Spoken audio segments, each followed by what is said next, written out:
салом дӯстони азиз, қадамҳои далелсанҷиро барои шумо меомӯзем ва бар замин шумо соҳиби тӯҳфа мешавед. Дар навори аввали омӯзишӣ ду нафар корбари фаъоли мо соҳиби тӯҳфа шуданд ки номашонро дар интиҳои видео барои шумо қайд мекунем. имрӯз бошад вазъи обу ҳаво дар дилхоҳ таърихи рӯзро месанҷем. ин барои чӣ зарур ҳаст?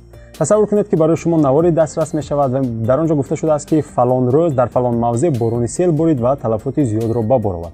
ё ҳодисаҳои ахир бо Қирғизистон бо сарҳадро ба инобат гирем дар шабакаҳои иҷтимоӣ видеоҳои хеле зиёде паҳн карда шуд ки қисме аз онҳо фейкӣ буд. бо муайян намудани вазъи обу ҳаво дар дилхоҳ таърихи рӯз шумо муайян карда метавонед ки он ҳодисае ки рух додааст дар кадом ҳолат дар кадом вазъи обу ҳаво рӯй додааст ва бо ин муайян кардан мумкин аст ки иттилои ба шумо дастрас шуда фейкӣ аст ё ин ки воқеӣ ҳаст. суоли асосӣ ин аст ки вазъи обу ҳаворо дар дилхоҳ таърихи рӯз чӣ гуна санҷидан мумкин аст? видеоро тамошо намоед ва ба ин суол посух ёбед.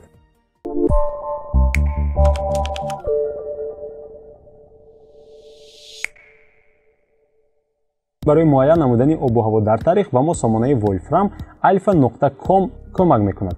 аслан ин сомона хеле чизҳои зиёдро барои корбаронаш пешниҳод мекунад. мисолҳои илмҳои мухталифро ин ҷо ҳал кардан мумкин аст. чӣ гуна ки мебинед лингвистика яъне забоншиносӣ, тарҷумаи калима ба забони хориҷӣ, ибораро ба рамзи морзе тарҷума кардан, фаҳмидани он ки дар давлати дилхоҳ бо кадом забонҳо ҳарф мезананд, муқоисаи забонҳо, мисолҳои математикӣ, геометрӣ ва даҳҳо дигар корҳоро ин ҷо анҷом додан мумкин аст. аммо барои мо фаҳмидани обу ҳаво дар таърих муҳим аст. дар ҷое ки видите то что хотите расчитать или о чём знать навишта шудааст, он ҷо чизи даркориро ҷустуҷӯ кардан мумкин аст. барои мо ягон сана аз таърих зарур аст. масалан мегирем 20 сентябри соли 1996. мушкили асосии ин сомона дар он аст ки ҷустуҷӯ бо забони англисӣ натиҷаи хуб медиҳад. бо забони русӣ низ ҷустуҷӯ кардан мумкин аст, аммо натиҷаҳоро бо забони англисӣ барои мо пешниҳод мекунад. барои мо 20 сентябри соли 1996 шаҳри Душанбе, Тоҷикистон бо забони англисӣ лозим аст. барои ин дар Google переводчик погода в Душанбе, Таҷикистан 20.00.1996 менависем ва онро бо забони англисӣ тарҷума мекунад.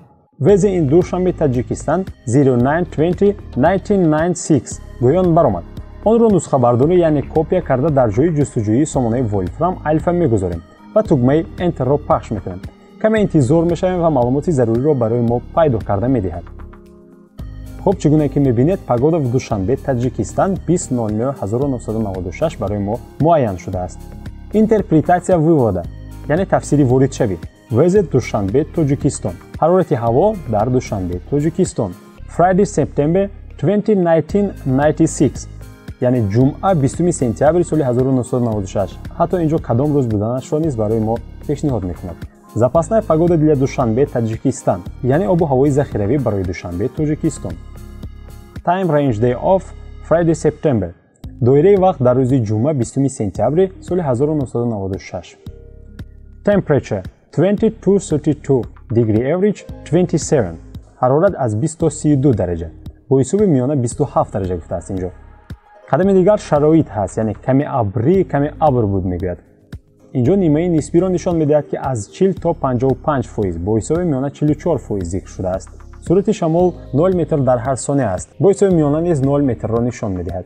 история погоди таърихи обу ҳаво, яъне ин ҷо температура ҳарорат low яъне паст ҳаст, яъне 20 дараҷаро нишон медиҳад. ҳатто ин ҷо қисматҳои рӯз тақсимбандӣ шудааст. чихеле ки мебинед ин ҷо навишта шудааст ки соати 12:00 бо ҳисоби миёна 26 дараҷа будааст. бо ҳисоби баланд 32 дараҷаро нишон медиҳад. облачный покров яъне ҳолати абрнокиро ин ҷо нишон дода шудааст ки чӣ гуна аст. ҳамчунин ин ҷо условия яъне шароит ҳаст ки онро дида метавонед ки чӣ гуна шароит ҳаст. бидуни туман норма осадков яъне меъёри боришот ин ҷо нишон дода шудааст ки нан менависад, яъне ки туман вуҷуд надошт. ежедневни количество осадков боришоти ҳаррӯза нишон дода шудааст ки ин ҷо ҳам ҳеҷ чиз нест. влажност яъне намиро ин ҷо нишон дода шудааст ки субҳгоҳон рӯзона ё худ бегоҳӣ чӣ гуна аст дида метавонед. давление яъне ҳарорат ин ҷо нишон дода шудааст. скорост ветра ҳатто суръати шамолро нишон медиҳад. интенсивность падающего солнечного света яъне шиддати нури офтоб ҳатто зикр шудааст. исторически температура на 20 сентября яъне ҳарорати таърихӣ барои 20 сентябр ин ҷо қайд мешавад, чихеле ки гуфтем. ва ҳатто ин ҷо маълумот дар бораи истгоҳи обу ҳаво низ вуҷуд дорад ки аз куҷо гирифта шудааст. Name Dushanbe Airport яъне ном фурудгоҳи Душанбе ин ҷо зикр шудааст, яъне аз фурудгоҳи Душанбе гирифта шудааст. Relative position яъне мавқеи нисбӣ инҷо нишон дода шудааст ки 2 километр аз маркази Душанбе аст. Баландии нисбӣ муқоиса ба маркази Душанбе нишон дода шудааст ки он қадар барои шумо метавонад зарур набошад. Муқоисаи истгоҳи обу ҳаво нишон дода шудааст ки инҷо низ метавонад барои шумо он қадар муҳим набошад ва инҷо метавонад ки баъзе аз маълумотҳо барои шумо он қадар зарур набошад дӯстони азиз. Аммо чун шумо дидед инҷо маълумотҳои зарурӣ низ ҳаст ки ба монанди дараҷаи ҳаво чӣ қадар буд, вазъи обу ҳаво, боришот буд ё набуд, туман буд, офтобӣ буд, абрнок буд. ҳама ин маълумотҳо дар инҷо зикр шудааст. Танҳо бо забони англисӣ барои шумо пешниҳод мекунад ки шумо агар забони англисиро надонед, шуморо лозим меояд ки шумо ба воситаи Google тарҷумон ё ин ки дигар тарҷумон ин калима ё ибораҳоро тарҷума карда фаҳмед ки чӣ навишта шудааст. дӯстони азиз, чун худи шумо шоҳид будед, санҷидани обу ҳаво дар дилхоҳ таърихи рӯз хеле соддаву осон аст ва ҳар яке шумо метавонед ин қадамҳоро иҷро кунед.